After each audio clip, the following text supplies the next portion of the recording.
Terus sampai situ saya dikasih tahu lagi, apa sing kamu minta di sini bakal keturutan asal kamu kuat.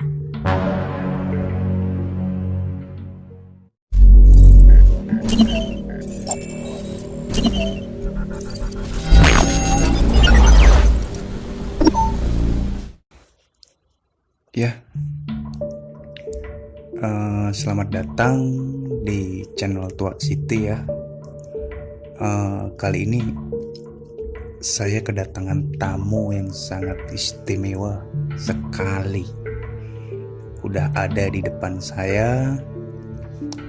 Boleh diperkenalkan, Bapak atau Mas? Manggilnya enaknya apa ya? Kira-kira? Nama saya, asal saya itu dari di desa ya, ya pokoknya deket. Mas Umur berapa Mas kalau boleh tahu sekarang Mas? Saya umurnya 42 Mas sekarang. 42. Iya. Udah tua berarti ya. Ya bisa aja Mas. Nah ini ya, kalau dibilang tua sih ya belum, masih muda. Cuman ya umur masih bisa di mudah-mudahin, tapi kalau muka kan nggak bisa toh Mas. Iya Mas, siap. Nih Mas, saya mau nanya Mas. Dulu Mas ritual pesugihan apa sih kalau boleh tahu? Jadi gini Mas, sebelumnya tak cerita dulu ya. Saya itu ritual pesugihan itu juga awalnya gak tahu. Tanya-tanya temen, yang penting saya bilang saya butuh duit banyak, saya bilang gitu. Dan kalau dibilang masih tanya dengan saya ritual pesugihan apa, ya saya nggak akan kasih tahu Mas, karena ritual pesugihan itu banyak. Dan kalau saya sendiri dibilang ritual pesugihan apa, saya jujur, ritual pesugihan,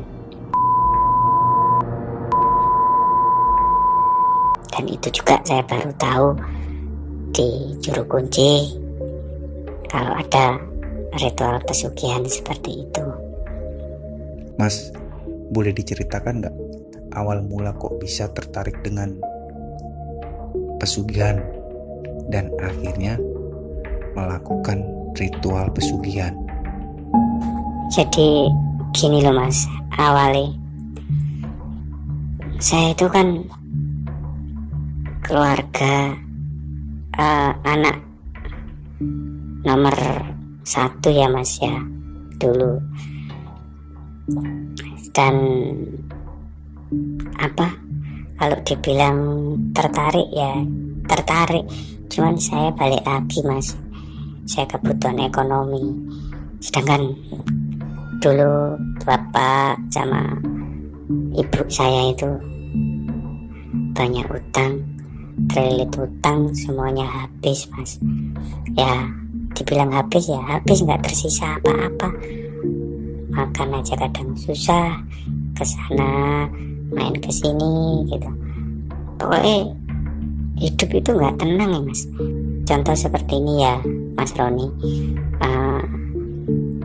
orang kan kalau banyak utang kan, maksudnya terlilit utang kan bingung ya, dan pokoknya wis matanya wis petang gitu Mas, matanya udah gak ada pikiran apa-apa gitu, karena ekonomi juga udah, orang tuaku juga udah kelilit utang sana sini, terutama di bank gitu loh Mas.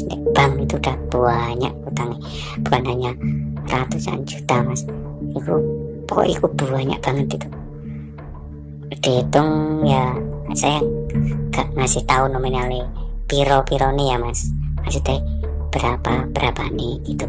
Saya gak akan ngasih tahu, tapi ya saya cerita aja itu kurang lebih kalau di total ya paling antara 1.800.000, 1.800.000, bukan 800.000, 1.800.000.000. Jadi 2M itu kurang mas. Ya itu akhirnya ya sudah, saya berpikiran wong namanya ya tak bilang tadi tuh mas, wong diutang itu tidurnya wangel, mau lihat orang ada siapa yang datang, sopo guys yang datang. Nah, sedangkan ibu bapak saya sendiri juga bingung. Ya akhirnya saya ketemu teman, ngobrol tanya-tanya, dan temanku itu bilang, ayo lek gelem rono wae mbek aku di sana. Saya dikasih ya petunjuk, bukan petunjuk sih, dikasih wes udah kamu ngobrol lo sendiri sama juru kunjinya, nanti pengen mau apa ya kamu ngobrol lo sendiri yo, yang penting tujuanku aku nganterin, tak kasih tahu nanti gimananya dek sana ya, itu silakan. Ya seperti itulah mas ceritanya, kelilit hutang sebenarnya pada inti pokoknya kenapa saya kok ngelakuin ini. Persyaratannya apa saja sih mas kalau boleh tahu? Wah ini mas yang wangel diceritakan, ini juga dicari ya susah gampang ini. Apa ya mas ya syaratnya itu, jadi gini loh mas, kan aku pas di sana kan aku naik itu tuh mas, sepeda motor tuh sama temanku lah, sampai sana saya dianterin. Habis itu dianterin, yaitu saya bekal itu cuman bawa duit berapa ya waktu itu mas, saya bingung saya juga, tapi saya udah nekat. Pikiranku wis bulat lah pokoknya, intinya ya pikiranku bulat ya, wis tak tekati gitu. Udah habis itu ketemulah juru kunci nih mas ya, bukan juru kunci ya, dibilang juru kunci ya emang itu juru kunci gitu. Dan habis itu mas nyampe situ kan, saya berangkat itu sekitar jam 8 malam ya mas ya, nyampe sana pokoknya kurang lebih 3 jaman kok nyampe omai juru kunci itu. Wes habis itu saya cerita ngobrol, ditanyain kalau ke saya masalahnya opo ya tak jawab, kalau utangku banyak. Terus dia bilang lah berapa, nah, sama juru kuncinya ditanyain ya aku bilang sekian kurang lebih. Dan yang anehnya gini loh mas, jadi bapak juru kunci itu tuh ya langsung ngasih tahu gitu loh, ya nanti utangmu lunas wes gak usah, maksudnya utang lunas ya wis gak usah cerita sama siapa-siapa utang lunas dari sini, dibilang gitu ke saya masih. Sang juru kunci itu tadi bilang ke saya gitu, cukup kamu aja yang tahu. Saya digituin, ya udah saya diem. Terus akhirnya ya itu tak pikir-pikir, aku mikir suwi gitu mas, lama aku mikirnya. Terus habis itu tanyain lah syaratnya apa loh mbak, saya tanya gitu, maksudnya syaratnya apa ya mbak, saya gitu. Bapaknya itu juru kuncinya itu ya bilang katanya gampang kok syaratnya, tapi ini susah dicari loh dek gitu. Makanya pas aku di situ, saya di situ udah tak tanyain apa aja syaratnya. Nah kan kalau pasar itu kan malam jarang ada yang buka ya mas ya, pasar-pasar seperti itu. Akhirnya ya gelem gak gelem mas, mau gak mau saya suruh istirahat dulu, terus pagi, tapi pas malamnya itu saya dikasih tahu, ini loh syaratnya kowe engko golek iki neng pasar gitu, kamu nanti cari ini di pasar ya gitu. Akhirnya saya bilang iya, udah. Pasti bilang iya, tak caket gitu mas. Aneh minta iku satu apa ya mas, kalau di sini ya pisang sing belum jadi gitu loh mas. Nah itu terus satu apa sih, bukan pisang ya pokoknya ada kan sebelum jadi pisang itu apa ya, kalau di sini bahasa Jawa nih apa ya mas ya, saya juga bingung lah. Pokoknya itu ya pisang sing kucutan itu loh mas, apa yang masih kecil pokoknya belum jadi. Nah itu terus minta endok ayam kampung ya, pokoknya endok ayam itu 2 mas. Nah terus ada pokoknya sesajen lainnya lah sejenis gurampe itu, ada bunga ya itu.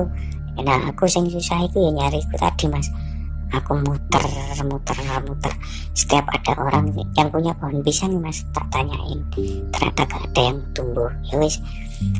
Tapi terus ada di kampung sebelah kan, saya nyarinya nggak di pasar itu, di oma-oman gitu mas, di rumah-rumah di kampung-kampung aku nyari dapat. Akhirnya tawar menawar ya wis dapat, tak bawa ke itu. Udah selesai itu wis persyaratannya kabeh wis rampung mas ya, persyaratannya udah semuanya udah maksudnya wis tercukupi. Udah malamnya aku diajak, sebelum diajak wis dikasih tahu, Dek engkau maksudnya nanti kita berangkat jangan punya pikiran apa-apa, pokoknya pikiranmu kosongin semuanya, itu bilang ke saya juru kunci. Akhirnya ya udah aku bilang nggih pak, itu maksudnya saya bilang iya pak, udah. Dan dari situ saya berangkat cuman berdua ya mas, saya berangkat di suatu tempat. Dan yang anehnya lagi itu gini mas, saya tuh nggak boleh jalan itu kan, ada perjalanan sekitar kurang lebih setengah kilo mas, saya jalan itu dari rumah sang juru kunci ke tempat itu mas.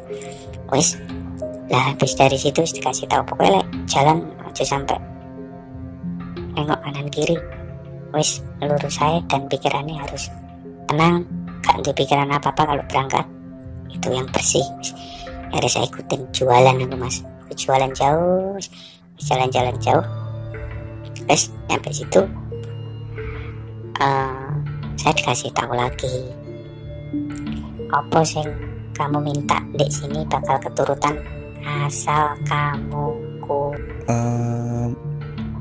Mas maaf ya, mungkin bisa nggak diceritakan ritualnya itu seperti apa? Saya dikasih dek suatu tempat gitu loh, dek apa ya, di atas batu itu mas, ditaruh di atas batu. Nah udah habis itu juru kuncinya tadi tuh ngomong ke saya, udah ya tujuanmu apa, nanti banyak di sini pilihan. Akhirnya ya mau gak mau tuh mas, aku bilang seperti itu, mas tak tekati ya bulat lah, istilah tekadku semua matang gitu ya wis itu benar mas.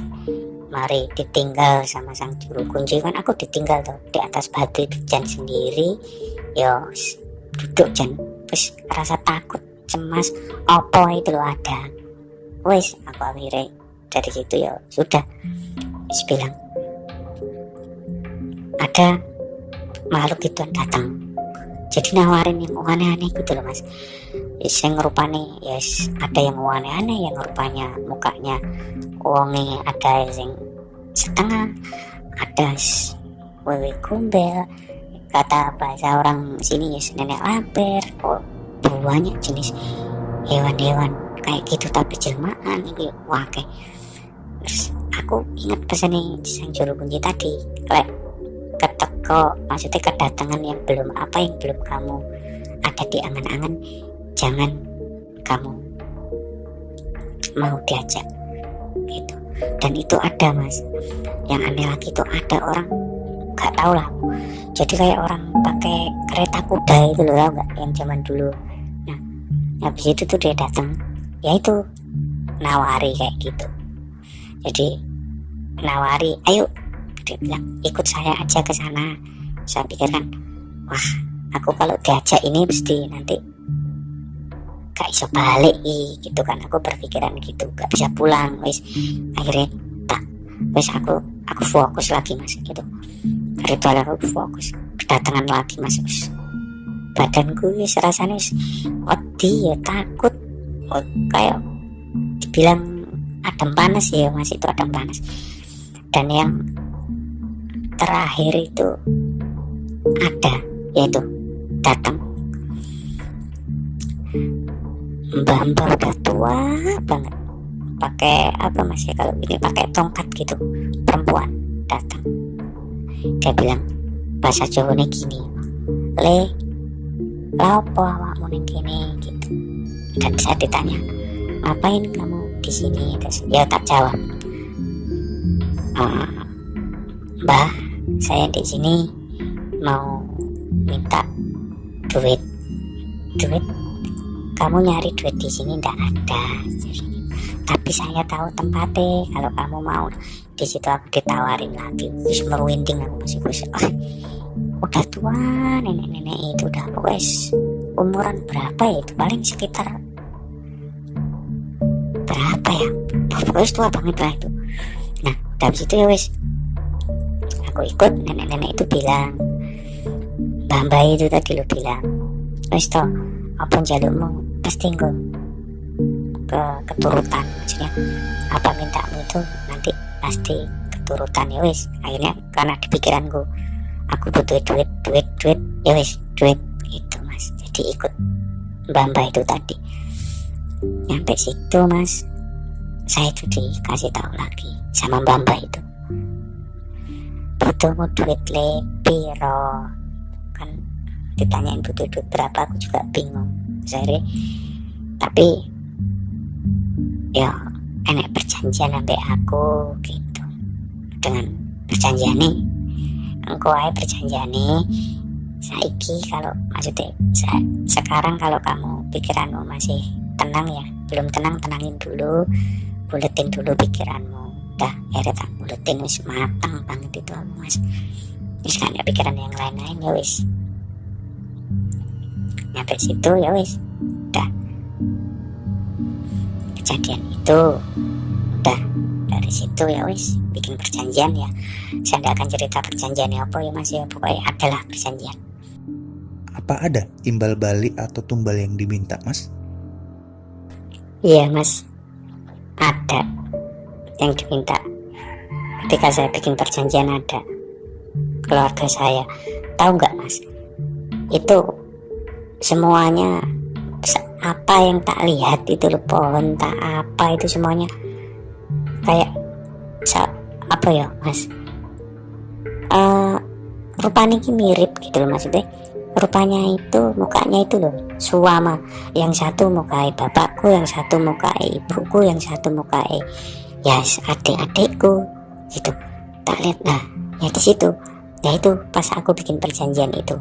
Dan ya namanya begitu mas, kalau bikin perjanjian seperti itu kan ya kita harus matang-matang gitu aja. Oke mas, oke, cukup. Pertanyaan selanjutnya boleh ya, masih panjang. Hasil yang didapat itu langsung instan hari itu juga, atau mungkin bertahap, atau sesudah ritual langsung dapat? Nunggu mas, nunggu selama 40 hari mas, baru uang. Ya saya gak perlu ceritakan ya, pokoknya itu datangnya secara 40 hari. Itu berarti berlangsung secara terus menerus mas ya, tumbal itu? Selama pokoknya setiap 5 tahun sekali itu diambil. Dan ya begitu mas. Saya gak perlu panjang lebar cerita, gak maksudnya gak usah banyak si cerita ya mas. Wis penyesalan Gus wabot mas, ini udah pokoknya ya berat banget. Maaf mas, yang terfikir di benahnya masnya atau di kepala masnya itu apa sih? Kok bisa sampai setika itu gitu? Gimana mas, namanya juga orang butuh, kepepet, apalagi keluarga seperti itu gitu. Dan saya juga nggak tahu akhirnya ternyata ya seperti ini gitu loh. Ya kalau dibilang nyesal ya pasti nyesal mas, tapi dulu juga aku gak tahu kan akhirnya ya seperti ini gitu loh mas, pasti nyesal. Ya dulu kan ya nggak ada pikiran gimana tuh mas gitu. Jadi kok tiba-tiba satu persatu keluarga saya diambil semuanya, cuman tersisa saya aja. Sampai sekarang ya masih terkait dengan perjanjian tersebut atau sudah lepas?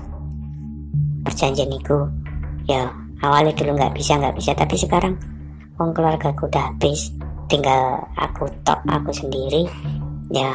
Wes tak udahi itu aja mas. Wes nggak kuat lagi lah mas, hidup dihantui dengan dikejar-kejar dengan perjanjian seperti itu, makhluk seperti itu kan. Saya juga bingung gitu loh mas. Ya wes akhirnya saya mencoba kesana kesini mencari orang-orang ya yang bisa ngelepasin perjanjian itu. Ternyata bisa gitu, akhirnya ya saya terlepas dari itu mas.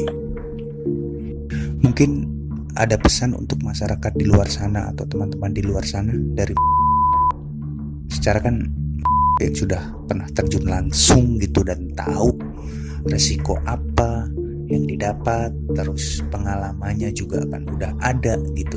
Mungkin ada pesan-pesan atau apalah, segelintir kata-kata mutiara mungkin. Pesannya apa ya mas ya, apa ya, aku juga bingung ya. Pokoknya pesan saya janganlah terjun di dunia seperti itu. Kalau nggak mau seperti saya, banyak punya materi tapi nggak punya keluarga, ya percuma, sama aja.